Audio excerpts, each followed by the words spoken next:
بسم اللہ الرحمن الرحیم۔ بسم اللہ الرحمن الرحیم۔ السلام علیکم دوستو، میں ہوں لیاقت علی خان۔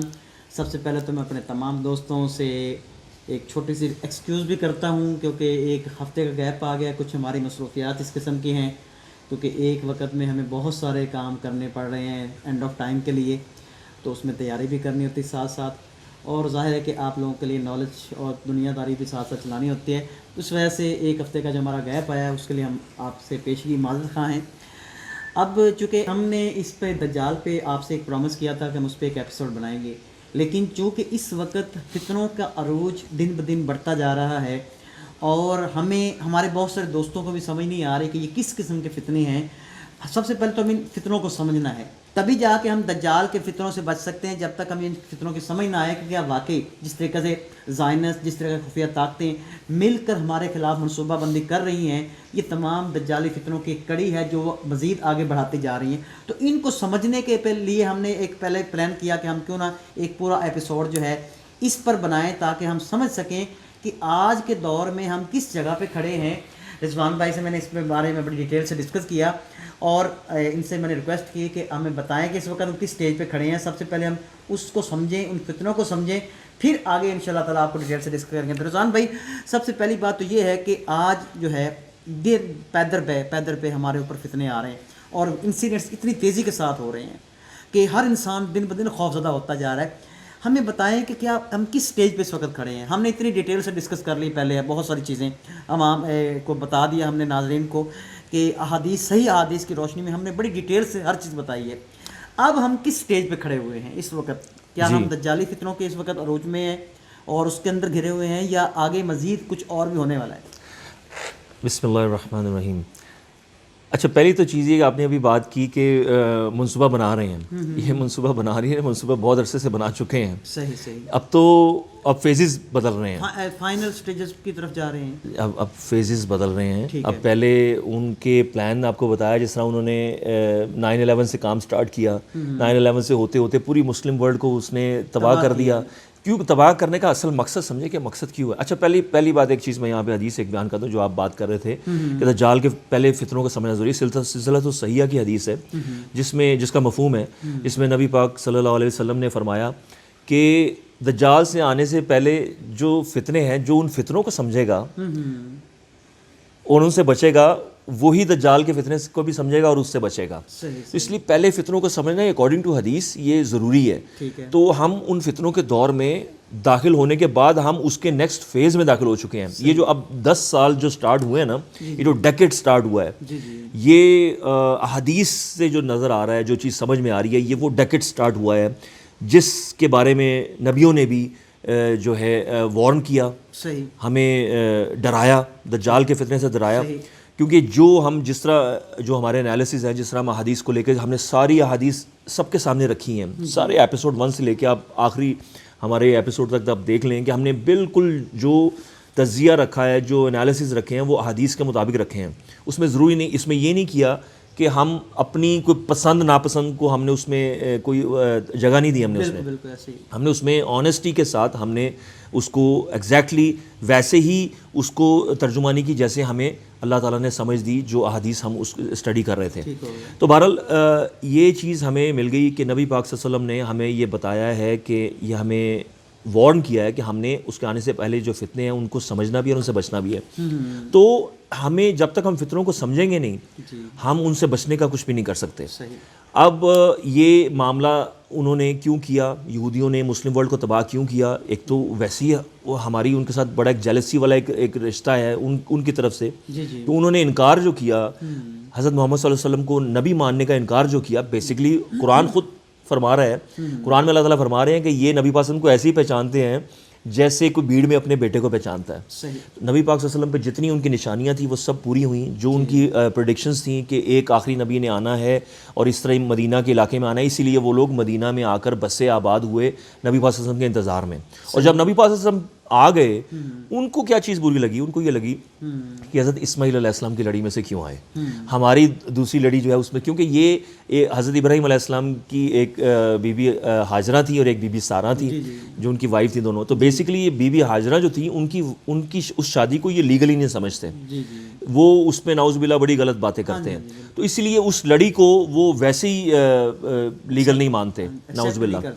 جی, تو وہ کہتے ہیں کہ ہمارے جتنے بھی نبی آئے ہیں سارے اس دوسری لڑی میں سے آئے ہیں.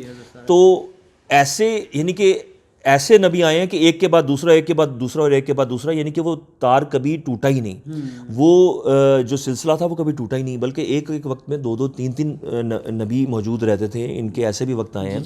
تو یہ 1400 سال کا ان کا جو عرصہ تھا حضرت عیسیٰ علیہ السلام کے آنے تک, یہ جو یہودیوں کا, یہ کچھ لوگ کہتے ہیں 1400 سال تھا, کچھ لوگ 2000 سال کہتے ہیں, اللہ نوز بیسٹ. بہرحال وہ ہمارا موضوع نہیں ہے. یہ حضرت عیسیٰ علیہ السلام کو جب یہ حضرت عیسیٰ علیہ السلام ان پر آئے ہیں, اس کے بعد انہوں نے جو روش اختیار کی, انہوں نے حضرت عیسیٰ علیہ السلام پر جو الزامات لگائے نعوذ باللہ, ان کی والدہ پر جو الزام لگائے اور ان کو جادوگر بھی کہا اور بڑا کچھ کہا, اور پھر سولی پہ چڑھانے کا سارا پلان کیا, وہاں سے ان کی تباہی شروع ہوئی. بیسیکلی وہ جو دوسرا ٹیمپل ان کا گرا حضرت عیسیٰ علیہ السلام کے ساتھ جو انہوں نے کیا, اللہ تعالیٰ نے ان کو اٹھا لیا اوپر, لیکن اس کے اللہ نے ان کو پھر سزا دی. وہ قرآن میں یہ ساری چیز ایکسپلین کر دی اللہ تعالیٰ نے. اب یہ جو چیز سمجھنے والی ہے وہ بڑی ضروری سمجھنے والی ہے کہ یہ اسرائیل کے ساتھ جو یہودی ہیں, یہ 70 AD میں یہ ان کا سیکنڈ ٹیمپل گرا.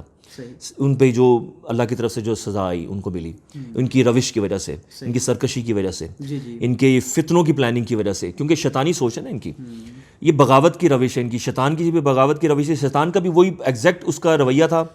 اللہ تعالیٰ نے جب کہا کہ حضرت آدم علیہ السلام کے آگے جھکنا ہے, سجدہ کرنا ہے, تو اس کا کیا روش تھی اس کی یہ اس نے کیا کہ میں تو بہتر ہوں. حسد بھی آ گیا اور جیلسی بھی آ گئی, اور تکبر بھی آ گیا. حسد, جیلسی اور تکبر. اب یہ ایگزیکٹلی سیم چیز انہوں نے بھی کی. نبی وسلم کو نام ماننے کی وجہ ہی ان کی صرف یہی تھی, حسد, جیلسی, تکبر. تو یہ ساری باتیں اگر آپ لے لیں, شیطان کا اور ان کی روش زیادہ مختلف نہیں ہے. اسی وجہ سے اللہ تعالیٰ نے ان کو سزا دی. اور اللہ تعالیٰ نے پھر ایک تیسرے وعدے کی بات کی قرآن میں. ہم نے بیت المقدس کی جو آبادی والا جو ہمارا ایپیسوڈ تھا اس میں ہم نے ساری چیز ڈسکس کی تھی کہ ان کے تیسرے وعدے کی بھی ان کی بات ہے, اور وہ فائنل وعدہ ہے, وہ آخری وعدہ اس کو اللہ تعالیٰ نے فرمایا. پہلے وعدے کی بات کی, دوسرے وعدے کی, اور پھر آخری وعدے کی بات کی. آخری وعدہ means this is the end. اس کے بعد عیسیٰ علیہ السلام نے آ کر ان کو ایک ایک یہودی کو قتل کر دینا. یہ صحیح حدیث ہمیں بے تحاشا حدیث ملتی ہیں اس کے بارے میں. تو یہ ہے بیسیکلی ان کا آخری وعدہ حضرت عیسیٰ علیہ السلام. اب ان کی روش اب یہ دیکھ لیں کہ جب سے 70 AD سے ان کا یہ سیکنڈ ٹیمپل گرا ہے, اس کے بعد سے لے کر ابھی تک یہ پہلا موقع آیا 1948 سے اس کی ابتدا تھی ان کے عروج کی. یعنی جیسے کہ سورہ بنی اسرائیل میں اللہ تعالیٰ نے تینوں واقعات کا ذکر کیا ہے, پہلے دونوں میں انہوں نے اکٹھے ہوئے اور اپنی شرارت کی انتہا پہنچی. اب آپ کہہ رہے ہیں کہ وہ ٹائم آ چکا ہے جب یہ دوبارہ جی یہ 1948 میں اسرائیل کی بنیاد رکھی گئی, اور وہ کس طرح رکھی گئی وہ بھی ہمیں پتہ ہے. کس طرح یہ آل سعود کے ساتھ مل کے پلان کیا گیا, اوٹومن امپائر کو توڑا گیا کیونکہ سب ان کے رستے کی سب سے بڑی رکاوٹ تھی. اچھا یہ پلاننگ کرتے ہیں, اپنے رستوں کی رکاوٹوں کو ہٹاتے ہیں ایک ایک کر کے, بڑی پلاننگ کے ساتھ, بڑی smoothly. You don't even realise کہ یہ کیا کر گئے ہیں. لیکن جب پانی سر سے گزر چکا تھا تب کہتے ہیں اف یہ کیا ہو گیا. تو ایگزیکٹلی یہی چیز کی, اوٹومن امپائر توڑی, اس کے بعد انہوں نے آل سعود کو آگے لگا کر انہوں نے ان کو باقاعدہ مشاورت سے ان کو وہ حکومت دی اس کی, سعودی عرب کی. جی بالکل, اور وہ ان کو یوز کرتے رہے. ان میں ایک ہی بندہ آیا تھا مرد مجاہد, وہ تھا شاہ فیصل. شاہ فیصل کے ساتھ کیا سلوک کیا انہوں نے, جس سے مروایا وہ بندہ ریسنٹلی امریکہ سے آتا ہے اور آ کر مار دیتا ہے. ٹھیک ہے. اچھا یہ بھی اس میں بھی ایک بڑی خوبصورت حدیث ملی. باتیں تو خیر لمبی ہو جائیں گی, خیر آج کھل کے بات کرتے ہیں. بات یہ ہے کہ ہم نے عوام کو, ہم نے لوگوں کو کھل کے باتیں بتانی ہیں تاکہ ہر لوگوں کے ذہن میں جو سوالات ہیں, مقصد ہمارا کیا ہے. دیکھیے ہم نے ایک جہاد کا رستہ اختیار کر لیا ہے, ہم نے سوچنا نہیں ہے کہ کیا ہو رہا ہے کیا نہیں ہو رہا. ٹھیک ہے. تو اس لیے ہم نے تو وہ تمام چیزیں آپ کے سامنے رکھنی ہیں جو حقائق کی بنیاد پہ, اور فیصلہ آپ لوگوں نے کرنا ہے. اس لیے کھل کے بات کریں, نو پرابلم. اچھا یہ حدیث ملی مجھے, اس میں اللہ نوز بیسٹ, میں تو اپنے انداز سے اس کو ڈی کوڈ کر رہا تھا. حدیث ملی کہ اس کا مفہوم ہے کہ صحیح حدیث ہے, جس میں نبی پاک صلی اللہ علیہ وسلم نے فرمایا کہ تم اپنے ایک امام کو قتل کرو گے, اس کے بعد حرج کی سچویشن سٹارٹ ہو جائے گی تم میں. پھر اس کے بعد ایسے یعنی کہ حکمران آ جائیں گے جو کہ جن میں کوئی خیر نہیں ہوگی, جو تباہی کی طرف امت کو لے جائیں گے. اس حدیث کا مفہوم یہ تھا. اب میں نے اس کو دیکھا کہ یہ کس امام کی بات ہو رہی ہے, کیونکہ اینڈ آف ٹائمز کے حوالے سے حدیث تھی یہ. تو اس میں پھر میں نے جب تھوڑی ریسرچ کی, تھوڑا سا کوشش کی سمجھنے کی, یہ شاہ فیصل کی, مجھے لگا کہ شاہ فیصل کی بات ہو رہی ہے, اس کی اسیسینیشن کی بات ہو رہی ہے, اس کو اسیسینیٹ کیا گیا اس کو 1975 میں, اور 1980 میں سٹارٹ ہوتی ایران عراق وار, حرج کی سچویشن سٹارٹ ہوئی.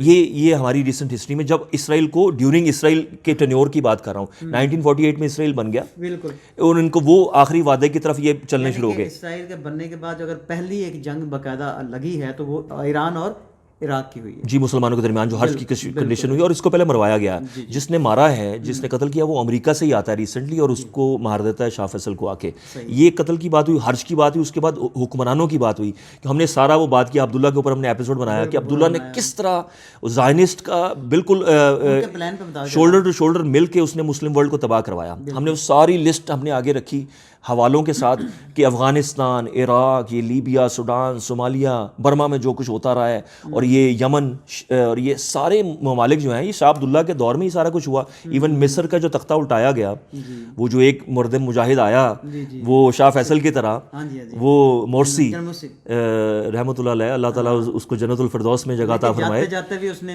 اپنا کام اپنا حق ادا کر دیا مرنے سے پہلے بھی. میں آپ کو یہ بتاؤں کہ انہوں نے کیا کیا, انہوں نے ایک ایک کر کے اپنے راستے کی رکاوٹیں ہٹائیں. یہ اس میں ماسٹر ہیں, یہ پلاننگ ایسے ہی کرتے ہیں. اسرائیل کا قیام جو تھا, آغاز تھا ان کا جو آنے کا, جو اللہ تعالیٰ کا آخری وعدہ ہے نا, یہ بیسکلی وہاں سے اس کی ابتدا ہوتی ہے. وہاں سے 1948 سے لے کے 2017 تک ہم نے وہ جو بات کی تھی بیت المقدس کی آبادی والی میں, 2017 میں یروشلم کو کیپٹل ڈکلیئر کر دیا گیا اسرائیل کا, اور اسی کی ساری جدوجہد تھی. سارا معاملہ ہی یروشلم کا ہے, ہر چیز. اب یہ جو معاملہ ہے, انہوں نے تھرڈ ٹیمپل آگے بنانا ہے. اب ان کو پتا تھا کہ جب ہم, اچھا تھرڈ ٹیمپل کی کیا حیثیت ہے, یہ بھی ہمیں سمجھنی بڑی ضروری ہے. جس طرح ہمارا بیت اللہ ہے, اللہ تعالیٰ کا گھر ہے, کعبہ شریف جو ہے, ایگزیکٹلی سیم وے تعلق ہے ان کا یہ تھرڈ ٹیمپل کے ساتھ, وہ ایسے ہی جیسا ہمارا بیت اللہ کے ساتھ ہے. تو اب تقریباً 1950 سال ہو گئے ہیں, وہ ابھی تک زمین بوس ہیں, ٹھیک ہے. ابھی ان کو انہوں نے بنانا ہے. ابھی 1948 سے یہ لوگ اسرائیل پہ قابض ہیں. اب ایسی کیا وجہ بنی کہ یہ بنایا نہیں انہوں نے, کیونکہ ان کو بنانے کے لیے مسجد اقصیٰ کو شہید کرنا پڑے گا, یا ایٹ لیسٹ اس کا کچھ حصہ شہید کرنا پڑے گا. تو اسی لیے یہ لوگ بہت انٹیلیجنٹ ہوتے ہیں, یہ بیوقوف نہیں ہوتے ہیں, ٹھیک ہے, اور یہ کبھی بھی اپنے مشن سے ہٹنے والے بھی نہیں ہوتے. تو ایسی کیا وجہ کہ تھرڈ ٹیمپل بھی بنانا اور بنا بھی نہیں پائے, تو اس کا مطلب ہے کہ وہ اس کے پروسیس میں ہیں, وہ اس پہ کام کر رہے ہیں. یہ اسی طرح اپنے راستے کی رکاوٹیں ہٹاتے ہیں. 9/11 was just a part of it. وہاں سے اپنی فتنہ ہلاس والی ہم نے سارا ایپیسوڈ کیا. 9/11 سے لے کے انہوں نے پوری مسلم امہ کو تباہ کر دیا, اور وہاں تباہ کیا جہاں جہاں سے ان کو خطرات تھے, کہ جہاں جہاں سے ان کو ہو سکتا تھا کہ یہاں سے ہمیں ریٹیلیشن ہمیں فیس کرنی پڑے گی, وہاں انہوں نے تباہ کیا. پاکستان کو ابھی تک انہوں نے چھیڑا. پاکستان کے لیے کیا کوشش کرتے رہے, خانہ جنگی کی کوشش کرتے رہے, پاکستان میں فسادات کرانے کی کوشش کرتے رہے, پاکستان میں حکمران ایسے بٹھانے ایسے پپٹ بٹھاتے رہے کہ جو ان کے اشارے پہ چلتے, جو بیسیکلی جو خود کہیں نہ کہیں اپنے عیب چھپانے کی وجہ سے ان کے ساتھ ملے ہوئے تھے, کیونکہ سب کے کمزوریاں تھیں سب کے پاس. اب جو ہمارے سامنے سارے سکینڈلز آ رہے ہیں, سارے جو کرپشن کے سکینڈلز ہیں, جتنے بھی سب کچھ ہے, وہ یہ وجہ یہی تھی کہ ان لوگوں کو لانے کا مقصد یہی ہوتا تھا اوپر پاکستان کے, کہ یہ پاکستان کو کنٹرول کر رہے ہیں. پاکستان ہے یہ مسلمانوں میں بیسکلی سپر پاور ہے, ٹھیک ہے. پاکستان کے پاس جو ہتھیار ہیں وہ مسلم ورلڈ میں کسی کے پاس نہیں. ایون کہ پاکستان کے جو ہتھیار ہیں وہ ٹاپ لیول کے پوری دنیا کو ملا لیں, فرانس ملا لیں, امریکہ ملا لیں, آسٹریلیا ملا لیں, جرمنی ملا لیں. پاکستان دنیا کے ٹاپ فوجوں میں فوج ہے. پاکستان کے ہتھیار دنیا کے ٹاپ ہتھیاروں میں ہتھیار ہیں. پاکستان کے پائلٹس دنیا کے ٹاپ پائلٹس میں ہیں. تو اسی لیے پاکستان کو اتنا ترن والا نہیں تھا پاکستان ان کے لیے. پاکستان کے لیے ان کا فیز دوسرا ہے. اب اس فیز میں ہم انٹر ہو رہے ہیں. ہم پاکستان کے بارے میں بات اسی ایپیسوڈ میں انشاءاللہ تعالیٰ کریں گے کہ پاکستان کے خلاف جو ان کی پلاننگ ہے اس فیز میں اب ہم انٹر ہو رہے ہیں. اس سے پچھلے جو معاملہ تھے وہ پہلا فیز تھا 9/11 سے لے کے یہ کرونا تک کا. اس میں انہوں نے پلاننگ کی تھی کیسے مسلم ورلڈ تباہ کرنا ہے, وہ مسلم ورلڈ جو کہ ریٹیلیٹ کر سکتا تھا ان کے خلاف. اب انہوں نے وہ سارا اپنا مشن مکمل کر لیا. اب وہ نیکسٹ فیز میں داخل ہو رہے ہیں, کیونکہ اصل مقصد کی طرف انہوں نے آنا ہے, اپنے تھرڈ ٹیمپل کی طرف.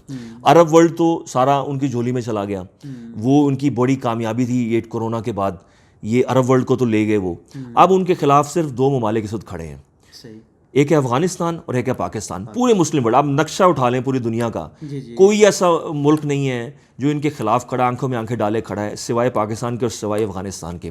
اسی لیے ہمیں وہ موالی والی حدیث سمجھنی بہت ضروری ہے. میں بار بار اس کو کوٹ کر رہا ہوں, اپنے ہر ایپیسوڈ میں تقریباً اس کو کوٹ کر رہا ہوں, کیونکہ وہ جب تک ہم نہیں سمجھیں گے نا ہر بات کو, ہم معاملات کی گہرائی تک ہی نہیں جا سکتے. دیکھیں اللہ کے رسول صلی اللہ علیہ وسلم نے بڑی کلیئرٹی میں فرما دیا کہ اللہ تعالیٰ نے دین کی مدد عربوں سے نہیں اب لینی. یہ اینڈ آف ٹائمز کے بارے میں اللہ کے رسول صلی اللہ علیہ وسلم بات فرما رہے ہیں کہ اللہ نے دین کی مدد لینی ہے یہ اجمیوں سے, اور اجمیوں میں سے ایک لشکر اٹھانا ہے. اب ہم اپنی ریسنٹ ہسٹری دیکھ لیں نا, آپ دیکھیں کہ افغانستان میں یہ جو کیا گیا, یہ رشیا کی جو مداخلت تھی, رشیا نے جو قبضہ کیا, اس میں پاکستان اور افغانستان نے مل کے ایک ایفرٹ کی, جہاد کیا اور ان کو شکست دی, سپر پاور کو شکست دی.